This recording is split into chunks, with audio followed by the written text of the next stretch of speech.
today's episode, horticulture professor Luanella builds a homemade ebb and flow bench. Mesonet agricultural coordinator Al Sutherland gives us a tour of the Ronald Elliott Mesonet Educational Demonstration Station at the Botanic Garden at OSU. And Barbara Brown cooks roasted vegetables with nuts, balsamic vinegar, and basil.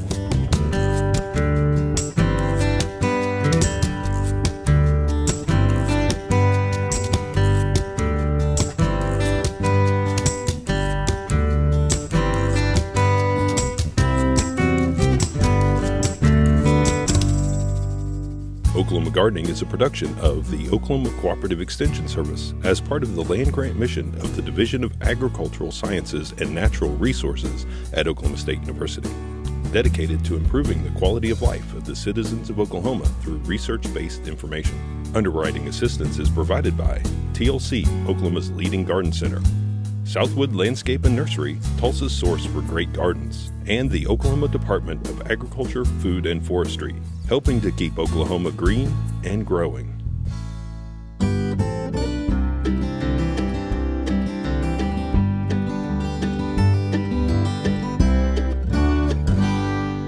Hello everybody, my name is Luanella. I'm a professor of horticulture at Oklahoma State University, and I'd like to show you something today that I built at home.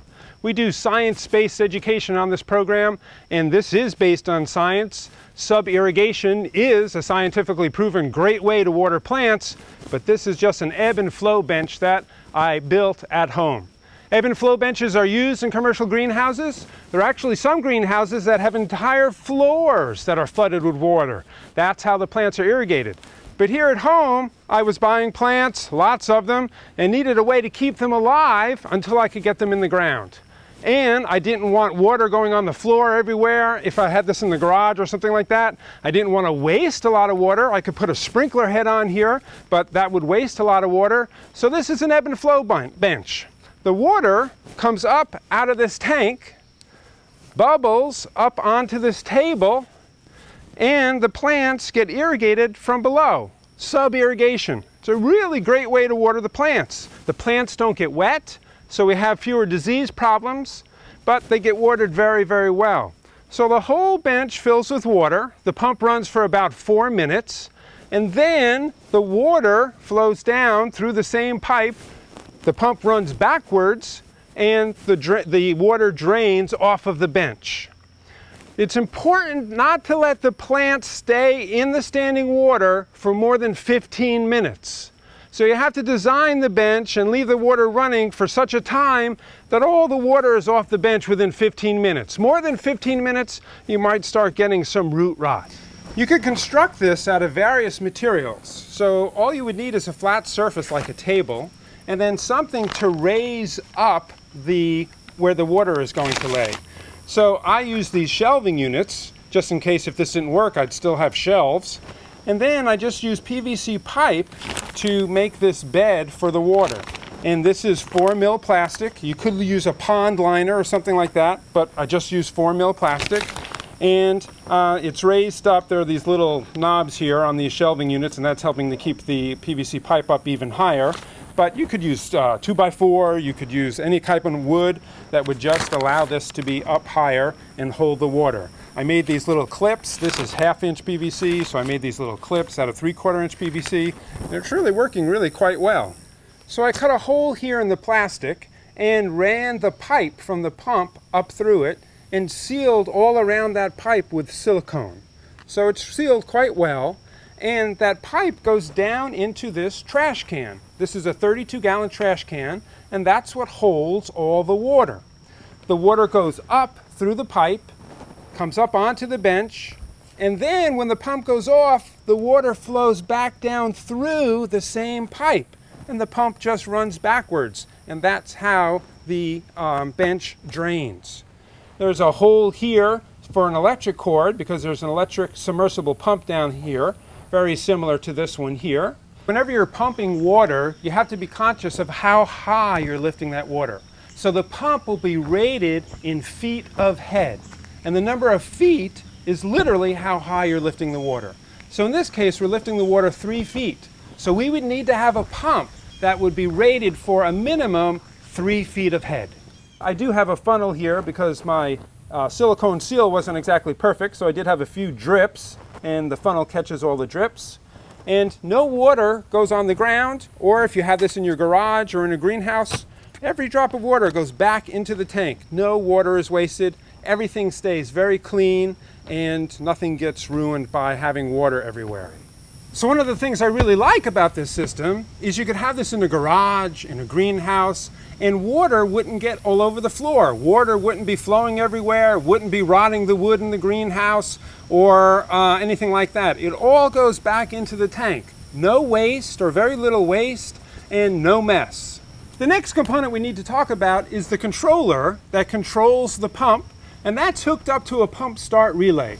So I'm using just a normal irrigation controller to control this system, and it's programmed to come on every day at 7:30 in the morning for 4 minutes.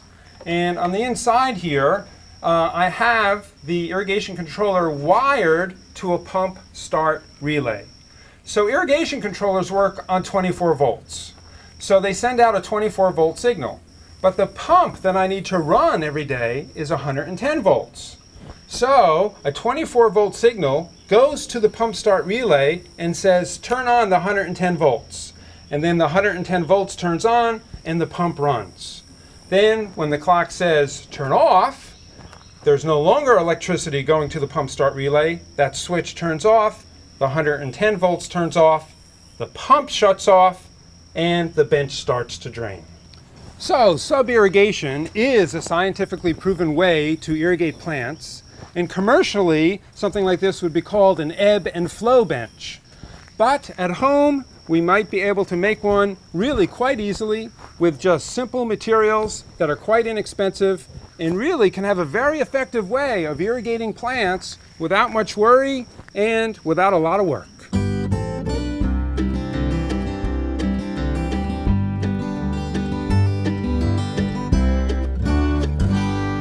Hi, I'm Al Sutherland, and I'm here today to talk about the Mesonet and also to talk about the new Botanic Garden at OSU site that we have that will be a teaching site both for visitors to the Botanic Garden and the students here at Oklahoma State University.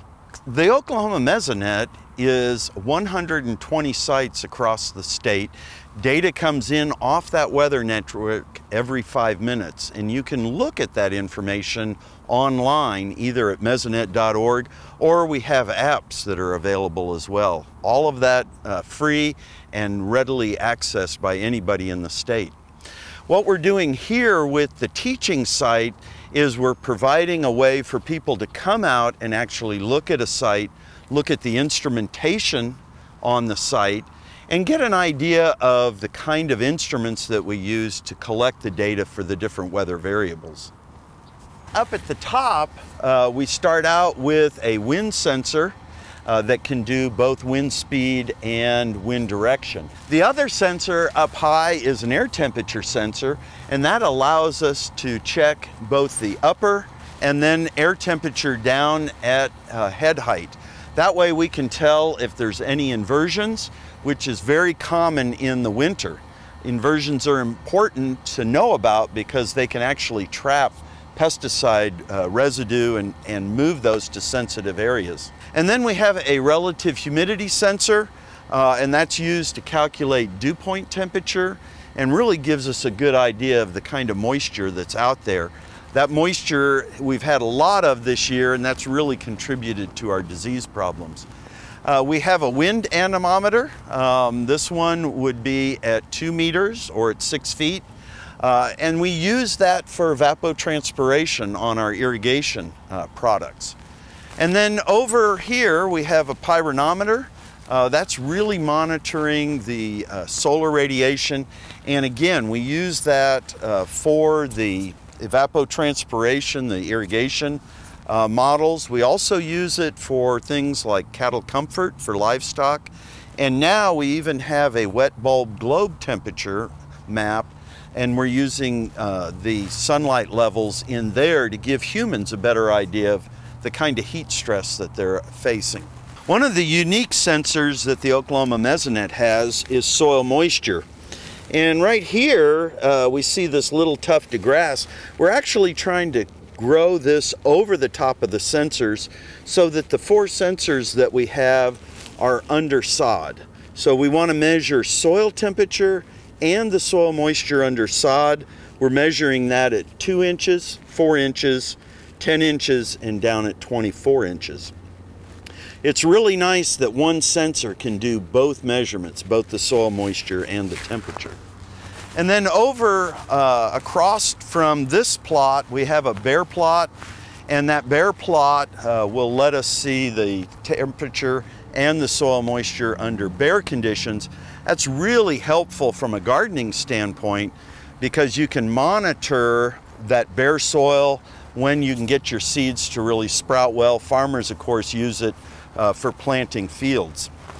Over here we have our rain gauge, and one of the things that Mesonet has just done this year is put a double rain gauge at every Mesonet site across the system. You can imagine in a drought situation, these are mechanical gauges that actually tip back and forth, and if a station sits idle, or a rain gauge I should say sits idle for 3 months, spiders can get in there, dust and other debris. So it really gives us a better level of accuracy to have 2 gauges. It's unlikely both of them would not work at the same time. And then the skirting that's around here is to change the airflow, because when you set up a round circular object, you get wind turbulence around that, and that can change the amount of rain that that bucket collects. Well, these little skirts, they don't stop the wind, but what they do is they change how that turbulence occurs, and it helps get a more accurate rainfall reading. Well, how is all this powered? Some people think that we have electricity going out to all of our sites, and of course here in the Botanic Garden we could, but actually this site is just like our ones across the state. It's powered by solar panels, which go into batteries that are in a box. The batteries in this storage box have enough power that they can actually power the data logger for a full month, even under low cloud situations, which is something that we can see here in Oklahoma with either low clouds or fog. There's not enough power to go into the solar panel to charge the batteries. So we use that juice. Typically, it's not going to last more than a couple weeks, and then that solar energy will again start powering the batteries. That power is fed into the data logger that we have in this box here, and that data logger monitors conditions across the site, collecting all of the data. Some of the instruments report in terms of seconds, and then that data is averaged and then sent out every 5 minutes. So in terms of what we see on the Mesonet, data across the system, it's really that 5-minute data. And it's also the 5-minute data that we store. And for those kind of stations that have gone back to the beginning of the Mesonet, January 1st, 1994, we now have over 20 years of 5-minute increment data off the system. So we're collecting all of this weather data. Why is that important? If it just goes onto a computer and sits there and nobody looks at it, it really doesn't have much value. But one of the things in the vision of the folks who put together the Mesonet, who founded it, they really looked at a service role. And so what they did was, very early on, they created an outreach for emergency managers across the state, which is public safety.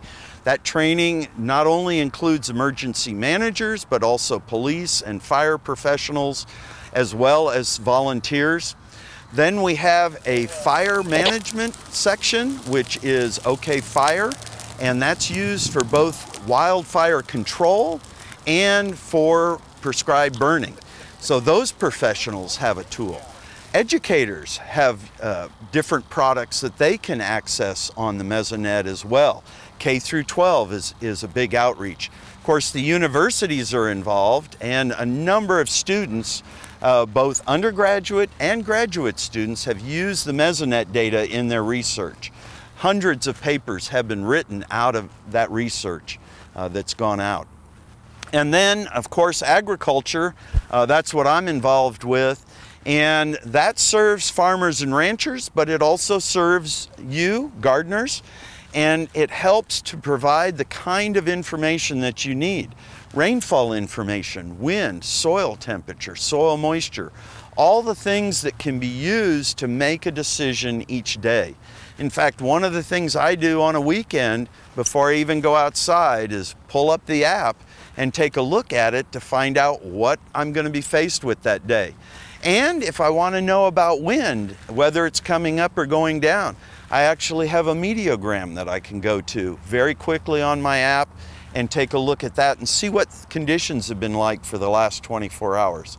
So there's a lot of uses. Virtually anybody that goes outdoors can use the Mesonet data to help them have a better time outdoors and also to make their work more efficient.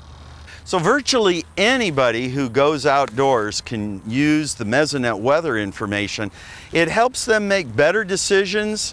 It helps them get more out of the time that they're outside, helps them schedule what kind of activities they want to do to prepare for those activities if they're going to be outdoors. What kind of clothing should they wear? The winds are important for knowing when things drift. When should they spray? When should they not spray? When should they water? When should they not water? So it really can make a difference in how we use things in the yard, on the ranch, and on the farm. And all that comes from 120 stations across the state, data coming in every 5 minutes that creates a new weather picture for any of the weather variables that the Mesonet monitors.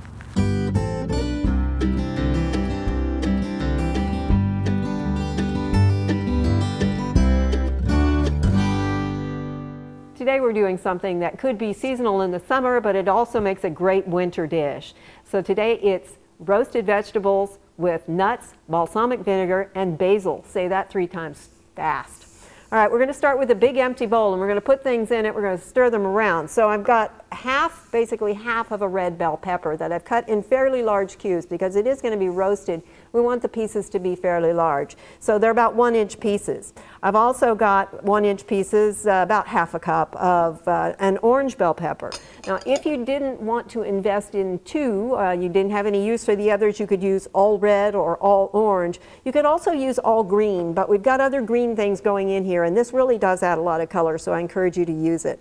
I've got half a cup of red onion, same size, big 1-inch pieces that are going in there, and about 4 ounces of baby portobello mushrooms or cremini mushrooms. You could use regular white mushrooms or button mushrooms as well. Any of them will work very, very nicely.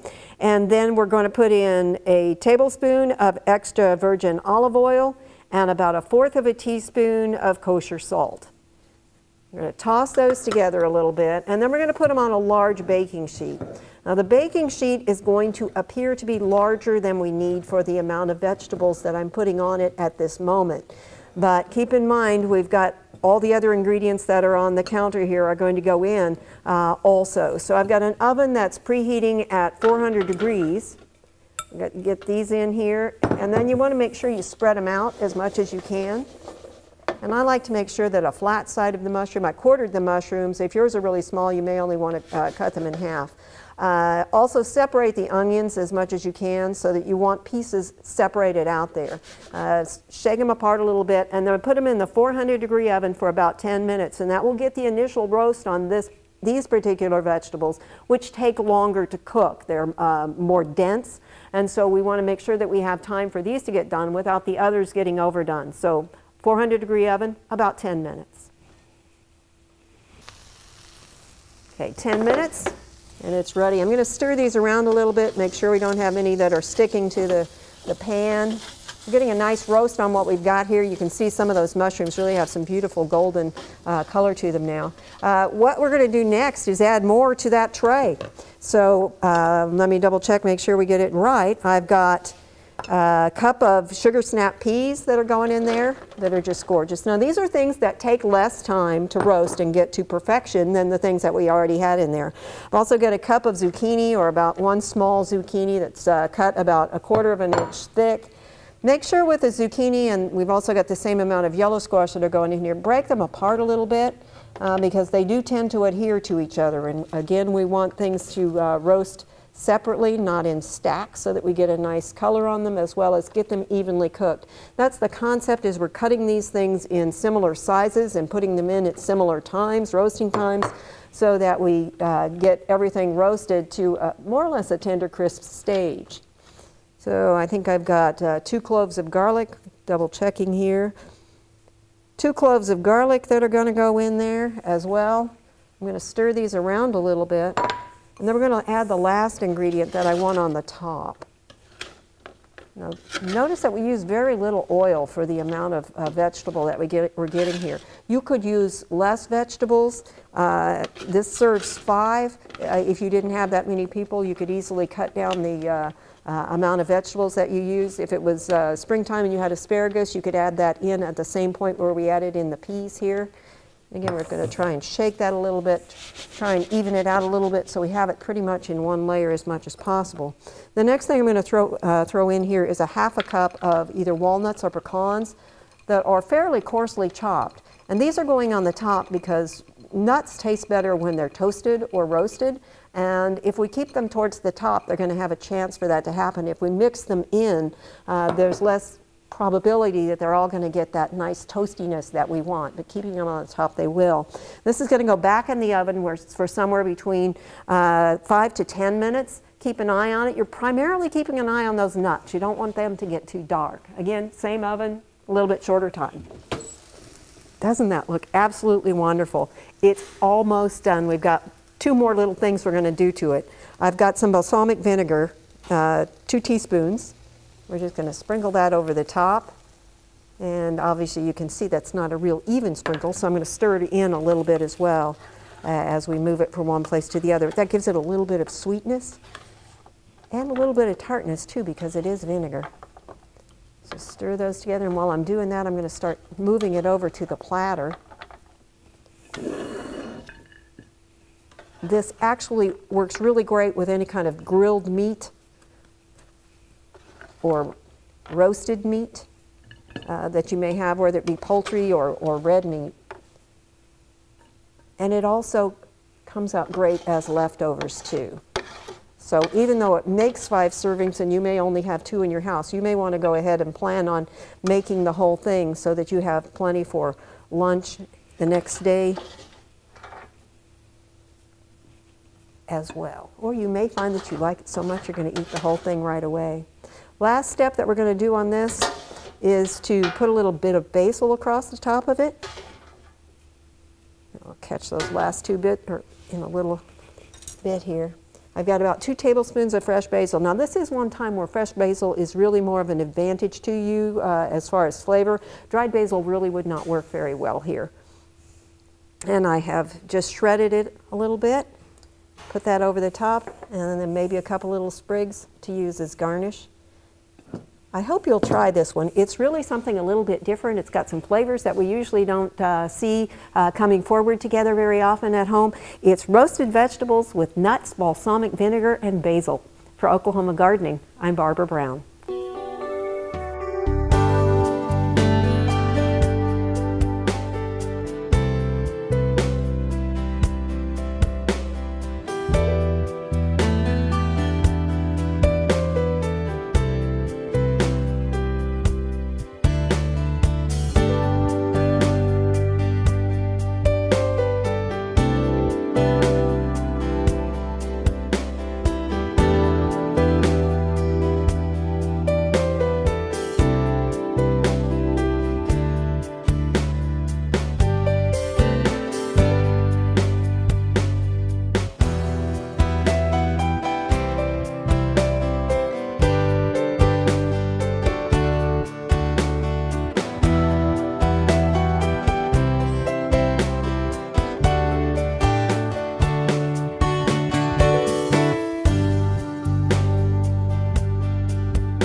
It's that time of year to put the garden to bed for the winter and start making plans for spring.